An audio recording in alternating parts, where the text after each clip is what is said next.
अस्सलाम वालेकुम नाजरीन, मैं हूं खुरम बट और आप देख रहे हैं बट मनिया चैनल। नाजरीन, आज कुछ हकायक से एक मरतबा फिर पर्दा उठाएंगे। मेरे कप में आप देख रहे हैं खूबसूरत सा दरवाज़ा और उसके साथ एक कतबा लगा हुआ है जिस कतबे पर लिखा हुआ है थापरा आश्रम।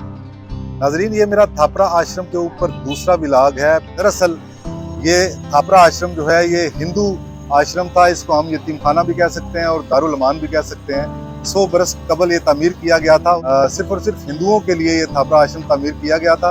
ये तकसीम हिंद के वक्त 1947 को दिल्ली से कौन सा खानदान आया रावलपिंडी सदर बाबू बाजार में, जिनको ये इमारत जो है थापरा आश्रम की वो रिहाइश के लिए अलाट की गई थी।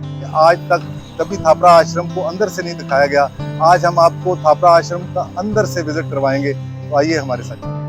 नाजरीन, थापर आश्रम पे ये मेरा दूसरा विलाग है, यानी कि थापर आश्रम पार्ट 2, जिसमें हम आपको इसके खसूसी मनाजर, अंदर के मनाजर दिखाएंगे और आपको ये भी बताएंगे कि कौन सा मुसलमान ख़ानदान जो है उसको ये अलाट हुआ था तकसीम हिंद के वक्त जब पाकिस्तान बना। नए देखने वालों को मैं बताता चलूँ कि ये रावलपिंडी के बाऊ मल्ला बाबू बाज़ार जिसको कहते हैं उसमें वाक़या है और इसके कुआड़ बंद हैं, दरवाजे बंद हैं और ताले लगे हुए हैं और खस्ता हाली की वजह से इसके अंदर दाखिला ममनू है। और ये थापर आश्रम का सदर दरवाज़ा है, मरकज़ी दरवाज़ा, दाखिली दरवाज़ा। इंतहाई खूबसूरत डिज़ाइन का ये दरवाज़ा है और इस दरवाज़े के बिल्कुल साथ ये कतबा लगा है। सबसे ऊपर हिंदुओं का मजहबी मुक़द्दस लफ्ज़ ओम लिखा है, उसके नीचे हिंदी में और अंग्रेज़ी और उर्दू में थापर आश्रम लिखा है और 1922 लिखा है, यानी कि 101 बरस कबल हिंदुओं का ये अनाथ आश्रम जो है ये तामीर किया गया। ये इसका सदर दरवाजे के ऊपरी आप मेहराब देख रहे हैं, किस कदर खूबसूरत डिज़ाइन की ये मेहराब बनाई गई थी। और इस मेहराब के ऊपर देखें तो आपको दूसरी मंजिल के ऊपर खूबसूरत बालकोनी दिखाई देती है, जिसकी ओरिजिनल जालियाँ उस वक्त की जो लगी थी और लकड़ी का काम आज भी मौजूद है। अगरचा खस्ता हो के टूट फूट का शिकार है, खुदरो पौधे उग गए हैं और ये बालकोनी गिरने वाली है। और ये हवा और रोशनी के लिए रोशनदान और खिड़कियाँ, 20 रोशनदान है और दर्जनों खिड़कियाँ हैं इस थापर आश्रम की खूबसूरत इमारत में, जो उस दौर में हवा और रोशनी के लिए बनाए जाना ज़रूरी हुआ करते थे। ये इसका अस्तबल का दरवाज़ा है जी, जिससे मालूम होता है कि ये थापर आश्रम में घोड़ों के लिए एक अस्तबल भी मौजूद था, जैसे आजकल गाड़ी के लिए गिराज या पोर्च का इस्तेमाल किया जाता है। तो नाजरीन, ये थापर आश्रम का बैरूनी मंजर था। अब इसके अंदर हम जाकर आपको मनाजर दिखाएंगे। इसकी अकबी गली का जो दरवाज़ा है, पिछला यानी कि दरवाज़ा, उससे हम अंदर दाखिल होते हैं तो ये पहले एक छोटा सा राहदारी आ जाती है जिसकी छत लकड़ी की थी और इंतहाई खस्ता हाल होकर गिर रही है और दीवारें भी देख रहे हैं आप, बहुत खस्ता हाल हैं। इसी राहदारी से गुज़र कर जब आप थापर आश्रम के अंदर दाखिल होते हैं तो आप इसके सहन में आ जाते हैं। सहन के अंदर दाखिल होते ही आपको अंदरूनी मनाजर जब दिखाई देते हैं तो पता चलता है कि चारों अतराफ इस इमारत के 2 मंजिला कमरे थे, रिहायशी कमरे, जो जिस तरह दारुल अमान में या यतीम खाने में होते हैं। आश्रम भी हिंदी में कहते हैं दारुल अमान को ही। और तकरीबन ये खंडरात का मंजर पेश कर रहे हैं। ये पुरानी ईंटें यहाँ पे गिरी हुई पड़ी हैं, जो ऊपर के कमरे गिरने की वजह से ईंटें यहाँ पर गिरी हैं। और सहन में ही ये खजूर का जो दरख्त है, ये उसी दौर का 100 बरस पुराना खजूर का दरख्त है। और इसके साथ एक और दरख्त है जिसकी वजह से इस इमारत को खासा नुकसान पहुँचा, क्योंकि वो खुद रो दरख्त है जिसने इसकी दीवारों को और बालकोनियों को बहुत नुकसान पहुँचाया और टूट फूट का शिकार किया उनको। और नाजरीन, ये चिरागगाहें आपको दिखाई दे रही हैं दरवाज़ों के इर्द गिर्द। यहाँ पर चिराग जलाया करते थे मगरिब के बाद रोशनी के लिए।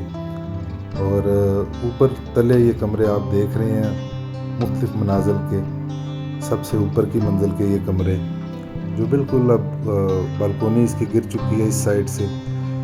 ये चिरागगाहें, ऊपरी मंजिल में भी चिरागगाहें बनाई गई थी जहाँ पर शाम को चिराग जलाया करते थे। इसकी 2 सीढ़ियाँ हैं, सहन से 2 सीढ़ियाँ जाती हैं। एक लकड़ी की सीढ़ी है जो दूसरी मंजिल की तरफ जाती है। बड़ी खूबसूरत और नफासत से तैयार की गई ये लकड़ी है, देयार की लकड़ी की ये सीढ़ी है।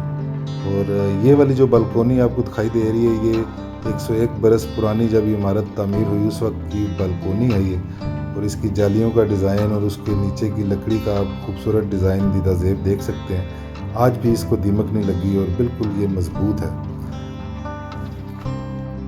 اور یہ صحن کے بائیں جانب خوبصورت محرابی طرز کا برآمدہ ہے، اور اس کے اوپر بھی جو بالکونی ہے وہ آدھی گر چکی ہے اور آدھی بقایا ہے۔ اور یہ والی سیڑھیاں دوسری سیڑھیاں، یعنی کہ 2 سیڑھیاں اس میں اوپری منزل پہ جانے کے لیے بنائی گئی تھی۔ یہ پکی اینٹوں کی اور لکڑی اور اینٹوں کی مدد سے بنائی گئی یہ سیڑھیاں آپ دیکھ رہے ہیں جو اوپری منزل کی طرف جا رہی ہیں۔ بالکل تنگ سی سیڑھی ہیں جو اوپری منزل پر جا رہی ہیں۔ ناظرین، کھنڈرات بتا رہے ہیں کہ یہ تھاپرا آشرم کی عمارت جو ہے وہ کتنی عظیم عمارت تھی، اور یقینی طور پر اس کی تعمیر میں کئی سال لگے ہوں گے، جو اب بالکل ایک کھنڈر کا روپ دھار چکی ہے۔ اور اس کے اندر آنے کا اب رسک کوئی نہیں لیتا، کیونکہ یہ سال ہا سال سے بند پڑی ہے اور بہت سے کمرے گر چکے ہیں، اور میں بھی رسک لے کر اس کے اندر داخل ہوا ہوں، اور یہ آپ کے لیے خصوصی مناظر آپ کو دکھا رہا ہوں اور اس پر ولاگ بنا رہا ہوں۔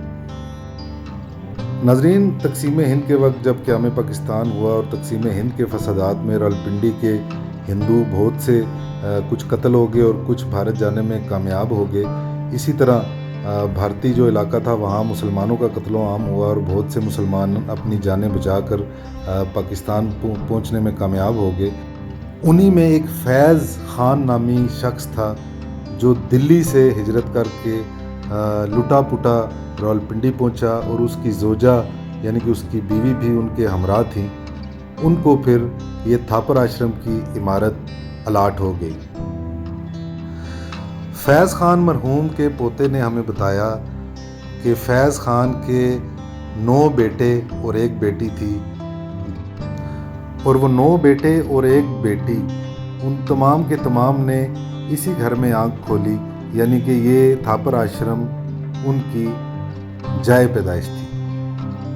محمد رفیق نے بتایا کہ اس کے والد اپنے 8 بھائیوں اور 1 بہن کے ساتھ اسی آنگن میں کھیل کودا کرتے تھے اور اسی میں جوان ہوئے۔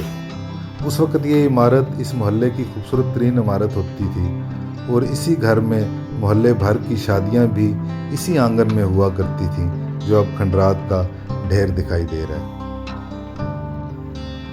فیض خان کی اولادوں میں سے کچھ کی وفات ہو چکی ہے، اور باقی دیگر شہر کی مختلف جگہوں پر رہائش پذیر ہیں، اور یہ تھاپر آشرم جو فیض خان کی اور اس کی اولاد کی رہائش گاہ تھی، سال ہا سال سے بند پڑا ہے اور خستہ حالی کی مثال بنا ہوا ہے۔ ناظرین، 101 برس پرانا تھاپر آشرم قدیم فن تعمیر کا ایک شاہکار ہے،